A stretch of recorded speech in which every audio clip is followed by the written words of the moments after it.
Un invité, Un invité, Un mot, une conversation. un invité, Un mot, une conversation. les lundis du 1. Bienvenue dans les lundis du 1, le podcast qui prend le temps de la conversation. Dans chaque épisode, Eric Fotorino reçoit un grand invité qui, à travers un mot, éclaire notre époque.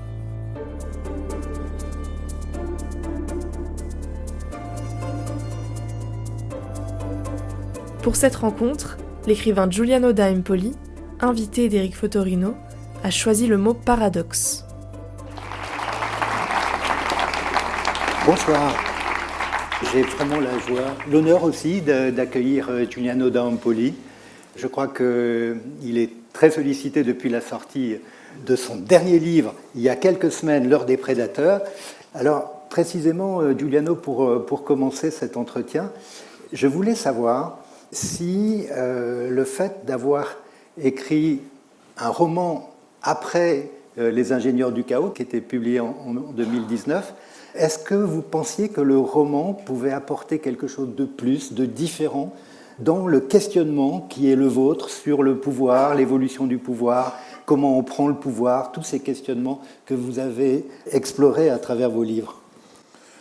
Oui, je pense que c'est une porte d'entrée différente. Donc, ça ne remplace pas les essais, notamment historiques ou d'enquêtes de journalistes qu'on peut faire, mais c'est un processus déjà d'écriture qui est différent parce que vous n'êtes pas que dans la rationalité.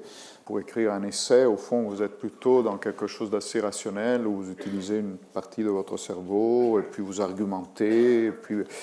Et quand vous écrivez un roman, vous êtes dans un processus qui est différent, qui vous mobilise plus, y compris votre personne, vos émotions, le ressenti, une partie de votre expérience. Et ce qu'il y a de bien, c'est qu'en effet, quand ça marche, ça produit le même effet sur le lecteur. Donc, moi, j'ai trouvé passionnant et je ne m'en suis pas tout à fait remis. C'est pour ça que ce livre-là, c'est de la non-fiction. Mais on voit bien que je ne me suis pas remis de l'expérience du roman, parce que j'essaie d'en faire encore, même si j'ai rebasculé dans la réalité. Et donc ça donne une forme un peu d'hybride. Oui, moi j'allais dire, on a l'impression un peu des choses vues de Victor Hugo, qui est quand même un écrivain. Merci. Parce que vraiment, c'est des personnages, des voyages, on va y revenir, mais vous avez choisi comme mot, non pas fil rouge, mais un mot qui vous inspirait, le mot du paradoxe, et moi je me suis demandé si le paradoxe, c'était pas que précisément c'était par la fiction que vous aviez encore mieux débusqué le réel que dans Les ingénieurs du chaos, qui est un livre, pour moi, alors je le dis quand même, j'aurais dû commencer par ça, je pense qu'en lisant vos livres, vous êtes quelqu'un qui nous a fait changer notre manière de voir le monde, et c'est assez rare que des livres, de façon aussi percutante, aussi précise, nous fasse voir une réalité qu'on ne soupçonnait pas, qu'on ne voyait pas, et que l'inaperçu du monde est arrivé une fois sur le mode, je dirais, de l'essai, mais l'essai enquêté, qui se lit comme un roman. Et donc après, vous êtes passé peut-être carrément au roman avec le Mage du Kremlin, où on voit ce témoignage un peu crépusculaire de cet homme qui était d'abord un homme de théâtre, ou de théâtre d'avant-garde d'ailleurs, donc la fiction est rentrée d'emblée dans votre personnage. Donc ma question dans le paradoxe, c'est est-ce que finalement, vous n'avez pas découvert, vous, Giuliano da Empoli, que pour raconter le réel, il y a une arme incroyable qui est le roman? Oui, je pense que le paradoxe, de ce point de vue-là, il va même plus loin. C'est-à-dire que moi, ce que j'ai constaté, c'est que, paradoxalement, la réalité, d'une certaine façon, elle va beaucoup plus loin que la fiction, parce que, paradoxalement, les contraintes de la fiction sont plus grandes. C'est-à-dire, si vous voulez raconter une histoire, vous devez rester, malgré tout, dans une forme de cohérence. Oui. Parce qu'il faut que votre lecteur vous suive, qu'il entre dans votre univers, et donc il faut qu'il y croie.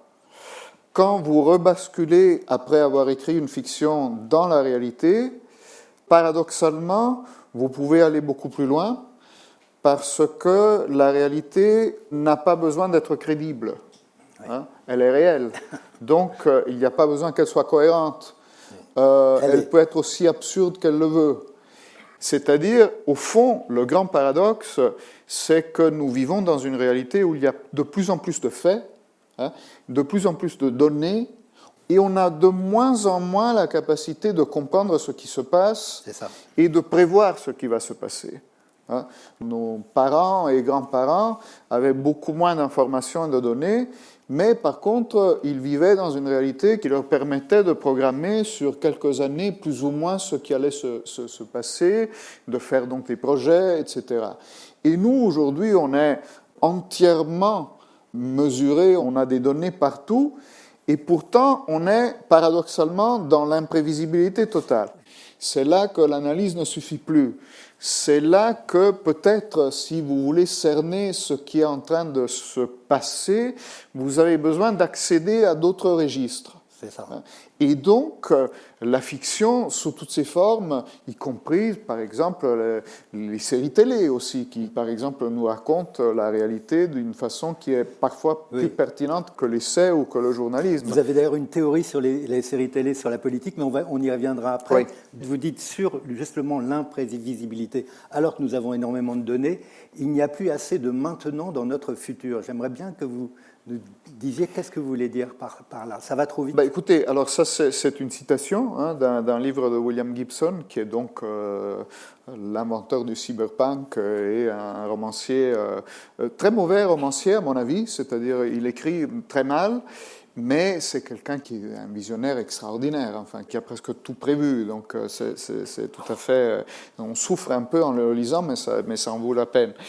Et donc, c'est exactement ce dont on parlait, c'est-à-dire vous n'avez plus suffisamment de présent aujourd'hui, ce n'est plus suffisamment stable pour vous projeter.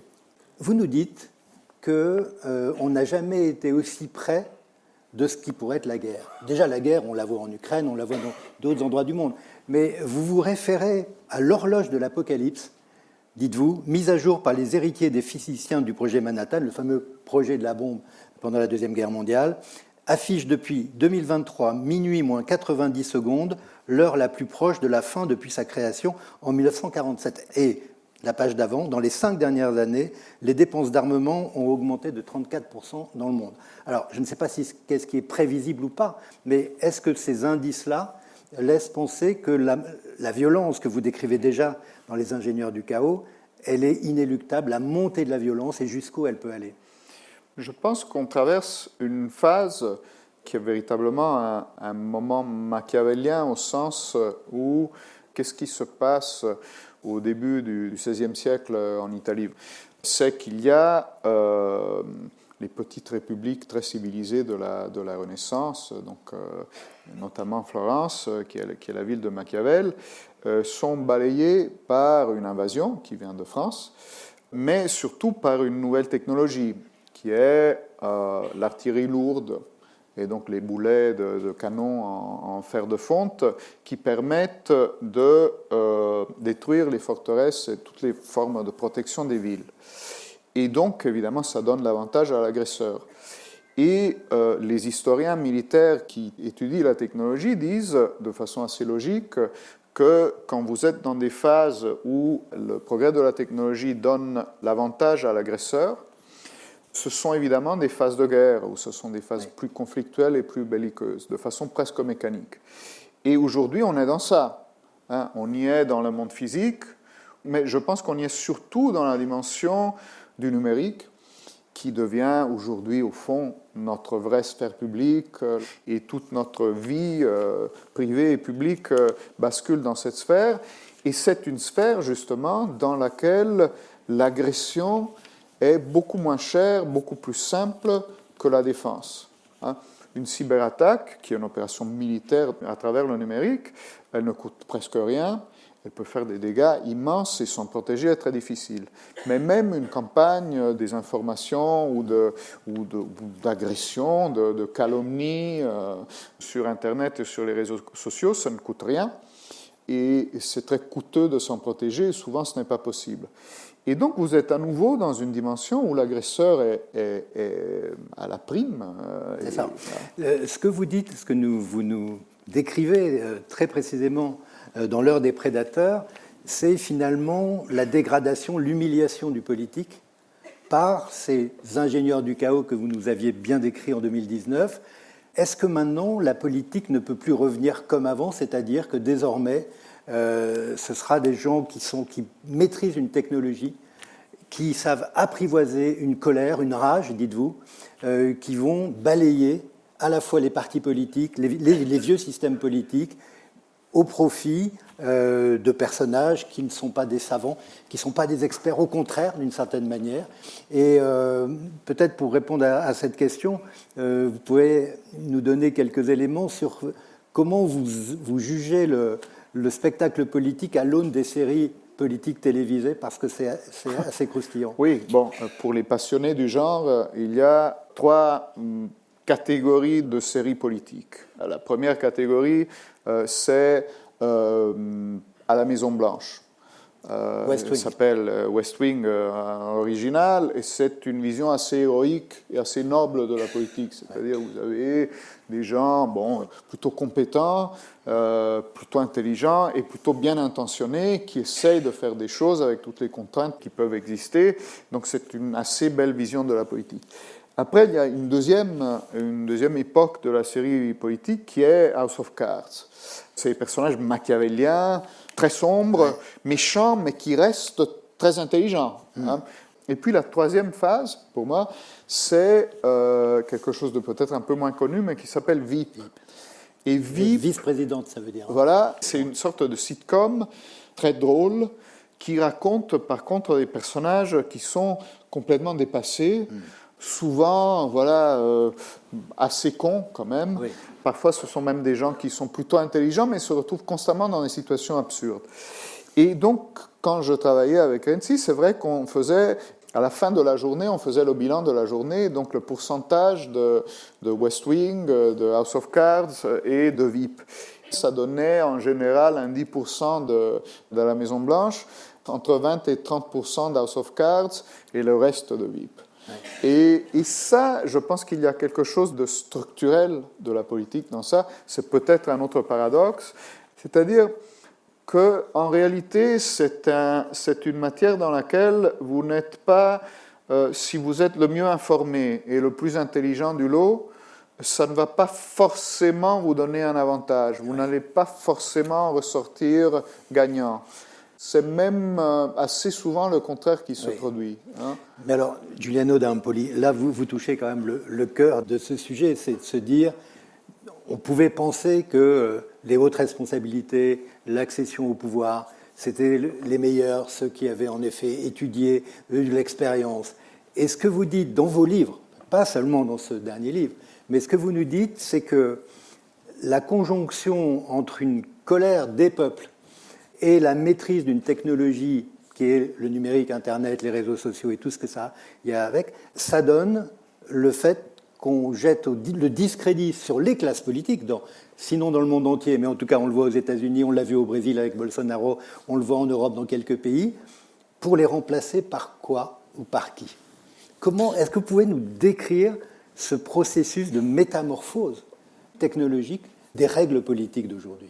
D'abord, je pense que les règles se renversent, c'est-à-dire qu'à partir d'un certain niveau de discrédit, tout ce qui était bon avant devient négatif et tout ce qui était mauvais devient positif. Donc, par exemple, une certaine compétence, une certaine expérience, une certaine aisance, même dans l'élocution, dans le débat et tout ça, qui étaient quand même plutôt des atouts en politique avant, si le système est trop discrédité, ça devient des handicaps parce que vous appartenez et vous êtes bon dans un système qui est dans son ensemble discrédité.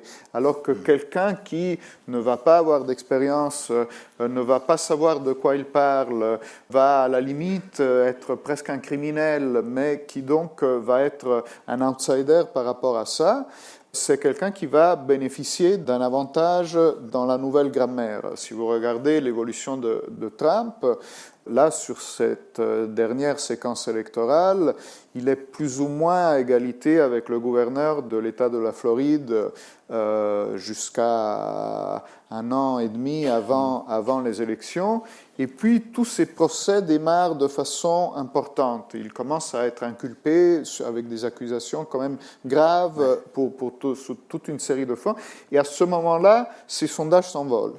Hein? C'est une coïncidence troublante quand même. Vous êtes dans un système discrédité, c'est-à-dire nous sommes, je pense aujourd'hui, à un point de bascule où on voit pour la première fois, et le couple Trump-Musk, si on veut, en est l'incarnation, on voit très bien que toute cette machine-là, aujourd'hui, elle n'appuie plus la classe politique traditionnelle et même, si vous voulez, les institutions de la démocratie telles qu'on les connaît, et elle est plutôt dans une logique de pousser des sujets parfaitement extrêmes qui vont, au fond, être beaucoup plus compatibles avec la logique de la tech elle-même. Parce que les gens de la tech, au fond, c'est quoi? C'est des outsiders qui sont contre le vieux système de pouvoir, qui sont contre les vieilles élites, la politique, mais aussi les vieux médias, l'université, les vieux lieux d'autorité, qui veulent s'émanciper de tout ça, qui ne veulent surtout pas de contraintes. Donc ce qu'on pouvait penser, c'est-à-dire au début des années 2000, en disant Internet allait faire une démocratie augmentée, où tout le monde aurait la parole, où on pourrait être beaucoup plus éclairé sur la décision, finalement c'est le contraire qui s'est produit, c'est-à-dire qu'en vous lisant, on voit bien que c'est à la fois les théories complotistes, les fake news. Et vous dites quelque chose qui m'a beaucoup troublé et fait un peu peur, c'est que le mensonge, finalement, est plus désirable que la vérité. Ça, Mark Twain, d'une certaine manière, l'avait dit en disant que le temps que un mensonge fasse le tour du monde, la vérité a à peine le temps de mettre ses chaussures. Donc on voit bien qu'elle est plus lente. Mais ce que vous dites, c'est qu'elle est un vecteur de cohésion. Et j'aimerais bien que vous nous expliquiez comment des gens qui vont soutenir Trump, plus il est condamné, il n'est même pas condamné d'ailleurs, plus il est poursuivi, plus on lui reproche, plus il dit des conneries. Hein, vous le dites dans votre dernier livre, il parle du mur Oui, cette histoire dans un mur, État qui n'est pas riverain du Mexique. À mon avis, c'est un bon exemple. C'est-à-dire, Trump va, à un moment, c'était dans son premier mandat, à un moment, va faire un discours au Colorado. Et donc il est là, il fait son discours et il dit « Je suis en train de construire un mur pour protéger le Colorado des immigrants, des gens qui arrivent du Mexique. Vous verrez, ça va être magnifique, on va vous protéger et tout. » Sauf qu'il n'y a pas de frontière entre le Colorado et le Mexique, parce que le Colorado est la frontière avec le Nouveau-Mexique. Hein. Donc tout le monde est dans une forme d'indignation, mais quel président imbécile qu'on a. Hein. Sauf que si on analyse la chose à la lumière de la nouvelle grammaire et des nouvelles règles de la politique, en faisant cette erreur-là, il y a quand même 4 objectifs que Trump réussit à atteindre. Premièrement, tout le monde reparle de son mur. Il remet au centre la question du mur. Voilà, qui est sa grande promesse. Ouais. Donc, il remet l'agenda sur son sujet. Deuxièmement, tout le monde hurle. Donc, toutes les élites, tous vos collègues, les journalistes, tous les politiques démocrates, les républicains bien pensants, modérés, etc., sont indignés. Et donc, lui, il est du côté du peuple, hein, parce que tous les ennemis du peuple hurlent, tous les ennemis du peuple sont dans l'indignation. Et donc, lui, voilà. Troisièmement, dans un monde où on ne peut rien faire, Trump est tellement volontaire qu'il construit un mur sur une frontière qui n'existe pas. Ça, il y a quelque chose d'important dans ça, c'est-à-dire qu'il y a une forme de miracle, j'en reparle dans le dernier livre. Vous êtes dans un monde où on ne peut rien faire, et où les gens, et le public, et l'électorat ont la sensation que on ne peut rien faire en politique, qu'ils sont tous les mêmes, qu'on vote et ça ne sert pas à grand-chose, etc. Et puis, vous avez des personnages, du coup, qui arrivent et qui, en violant les lois, les règles, même les lois de la géographie et de la... Voilà, mais qui vous disent, non, moi, j'impose ma volonté sur ce sujet-là. Hein.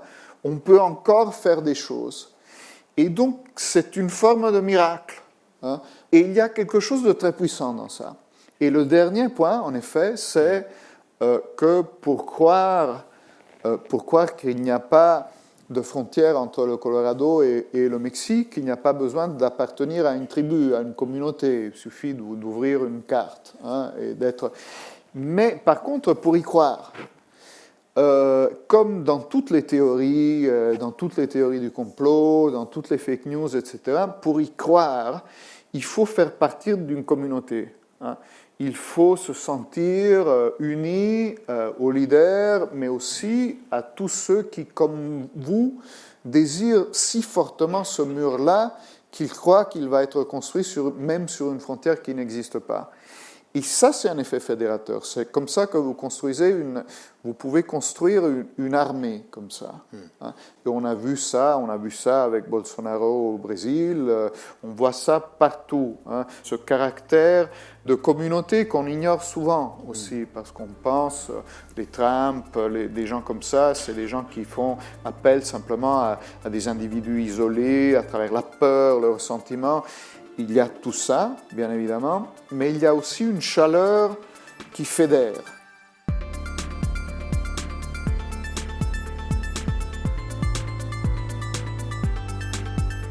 Ce podcast vous est proposé par le 1 Hebdo, l'hebdomadaire qui décrypte l'actualité en 1 heure de lecture.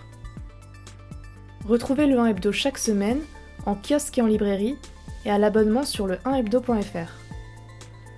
Vous pouvez assister au lundi du 1, chaque mois, à la bourse de commerce Pinot Collection. Pour rester informé, abonnez-vous à notre newsletter La Lettre du 1.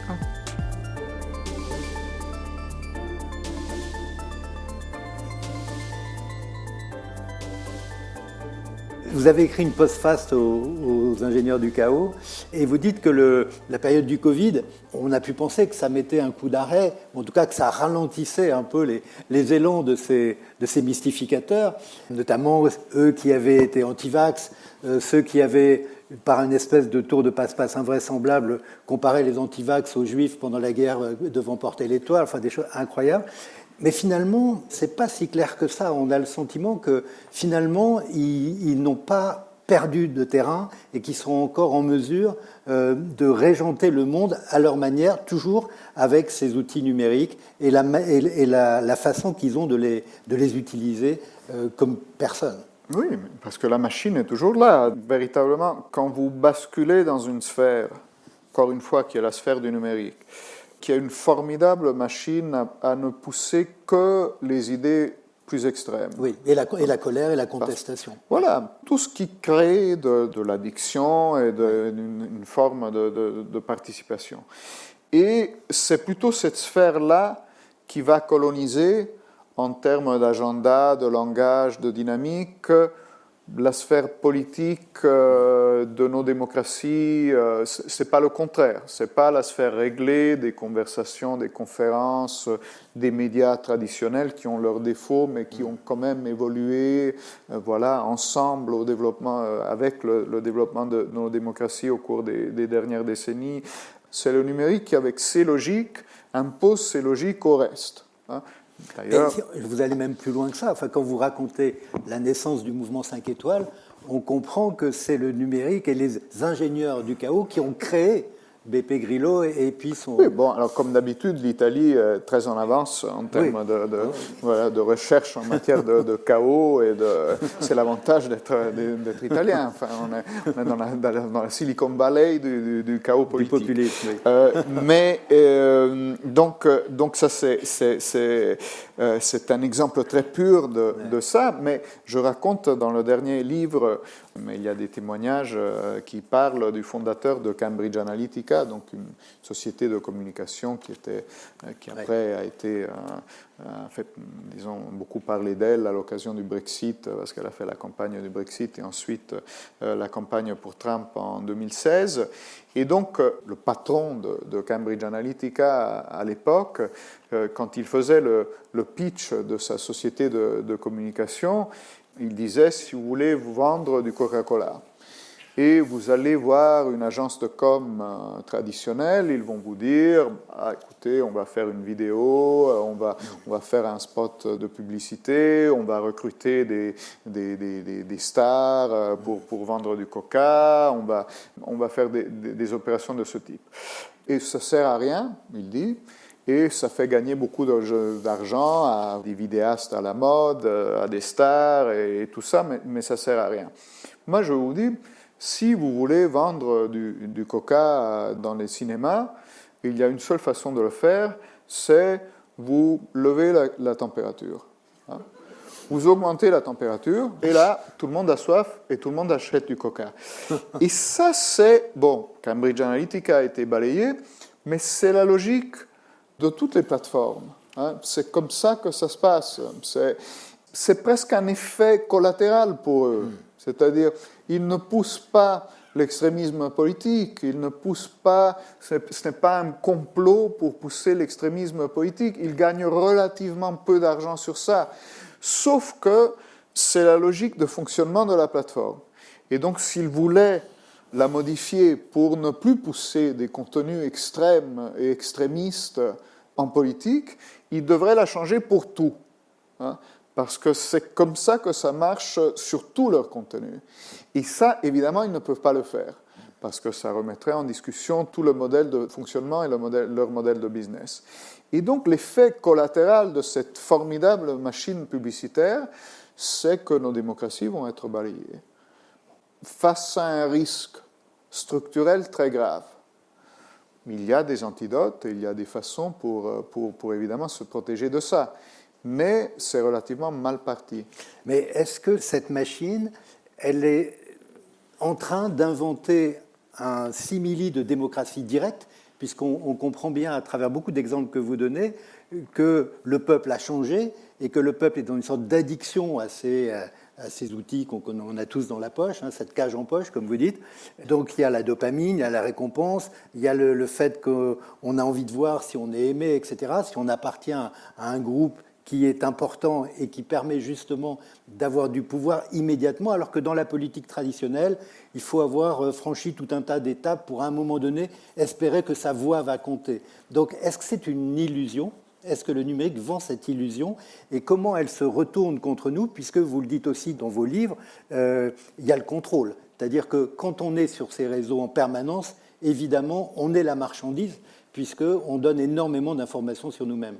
Je pense qu'il y a une fonction apparente et une fonction réelle des instruments numériques. Donc, ce qui est le contraire d'un instrument normal. Si vous prenez un marteau, sa fonction apparente, c'est celle de planter des clous, et sa fonction réelle est aussi de planter des clous. Donc, c'est bon. Hein. Le numérique, ça ne marche pas comme ça. C'est-à-dire, le numérique, la fonction apparente de ces instruments-là, n'est pas donc la fonction apparente de Google, c'est de chercher des informations. La fonction apparente de Facebook ou d'Instagram, c'est d'être en contact avec vos amis ou avec des gens. La fonction apparente de X, c'est de s'informer et de recevoir des informations. Ça, c'est la fonction apparente qui est celle que nous utilisons.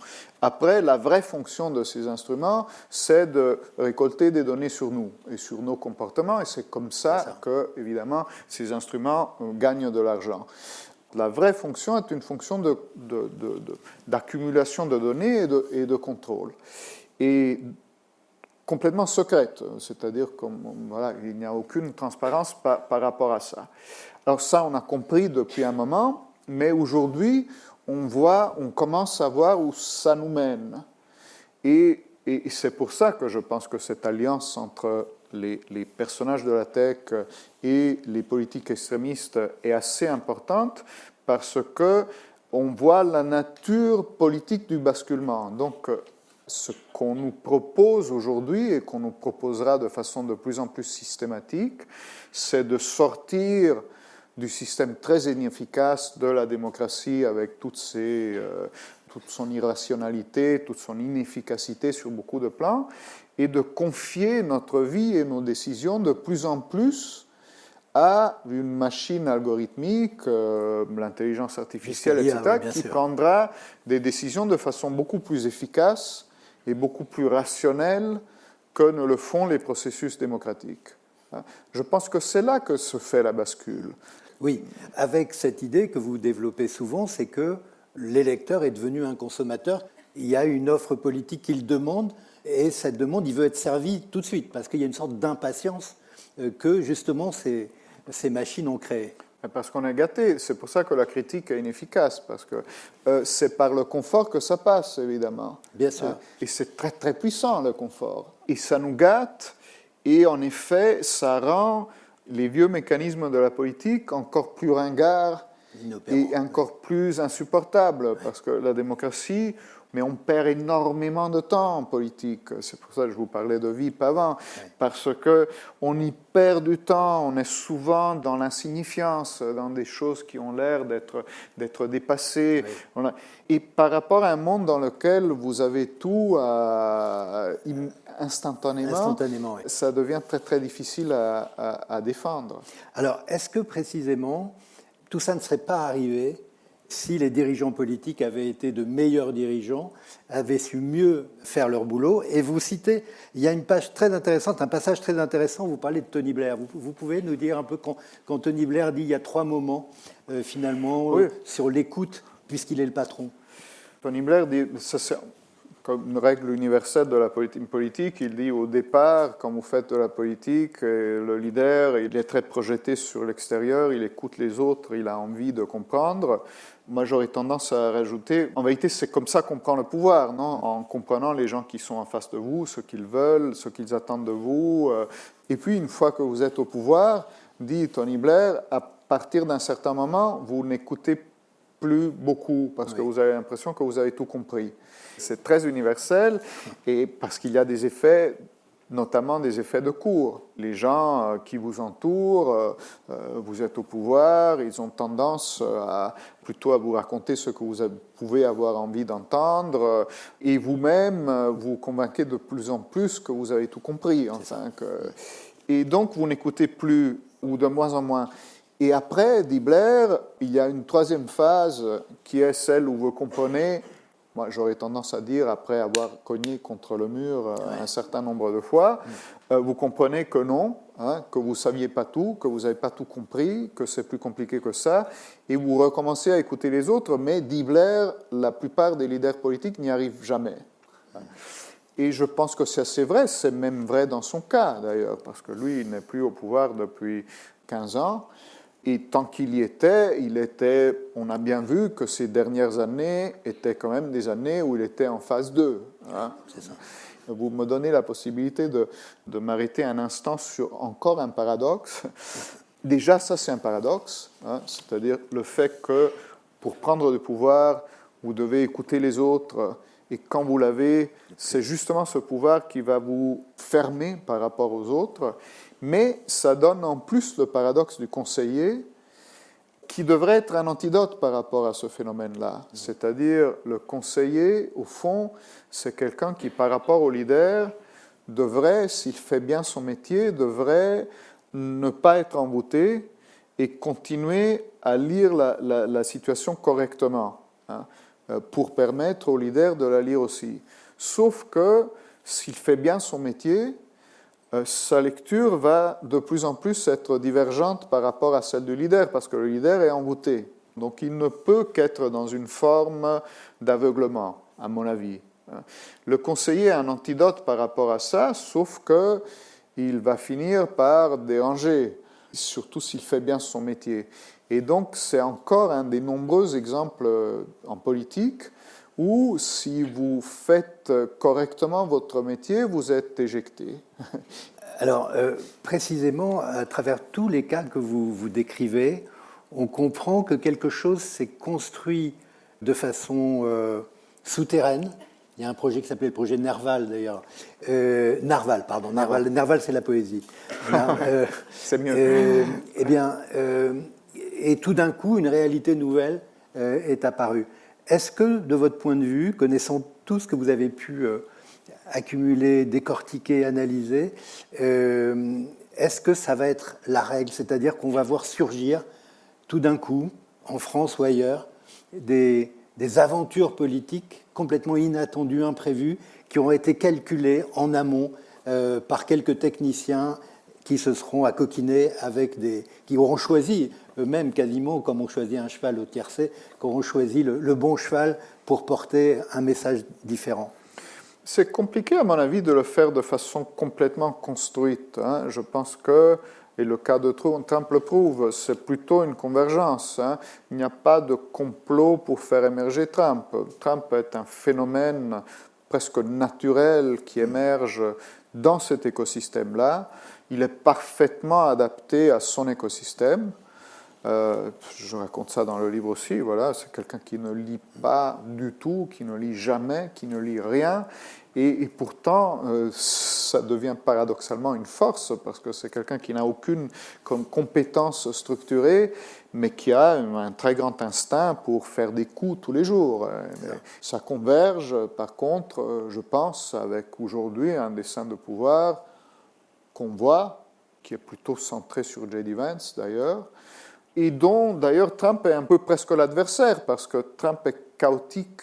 Il se retourne contre tous ceux qui ont envie qu'il joue un rôle structuré. C'est ça qui est fascinant de Trump. Donc il devient le pire ennemi de n'importe qui veuille baser un quelconque projet un peu solide et structuré sur lui.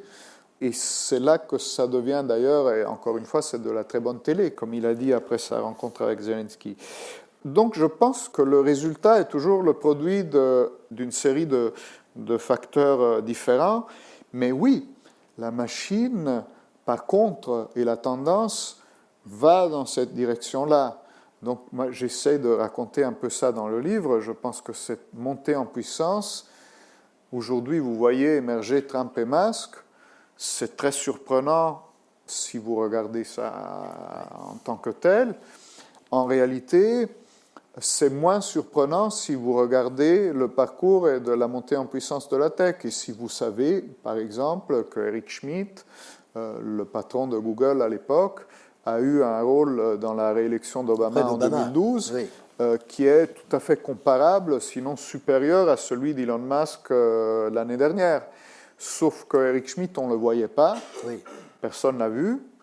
Et ce rôle-là a permis à toute cette machine-là, justement, de ne pas être régulée, de ne subir aucune contrainte, de continuer au fond à se développer, à développer son hyperpuissance sans aucune forme de contrôle. Et on arrive à aujourd'hui où, encore une fois, Musk est presque anecdotique. Mais par contre, cette machine-là est de plus en plus puissante. Et Jake Sullivan, qui était le principal conseiller stratégique de Biden à la Maison-Blanche, en partant, il a fait une sorte d'interview, d'entretien un peu on, un peu off, avec Politico, et il leur a dit, le problème aujourd'hui, c'est qu'il y a aux États-Unis 4-5 projets entrepreneuriaux, scientifiques, qui ont la même importance que le projet Manhattan.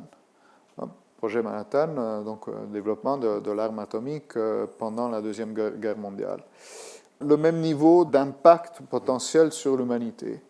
Sauf qu'au contraire du projet Manhattan, eh bien, aucun contrôle public. Non seulement ce n'est pas la sphère publique qui développe le projet, mais elle n'en sait rien, elle ne contrôle pas, elle ne sait même pas ce qui se passe.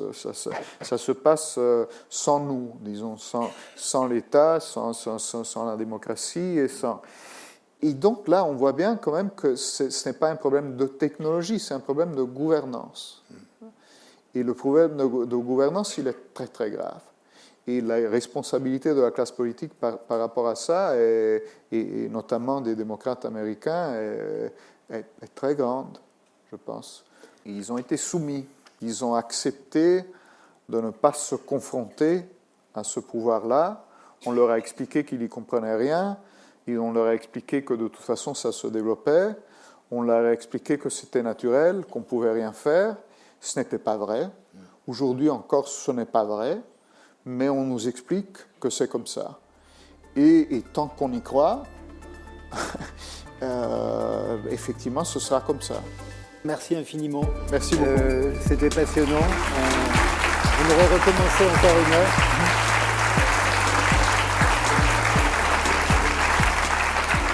Dans le prochain épisode des Lundis du 1, Éric Fotorino recevra Xavier Niel.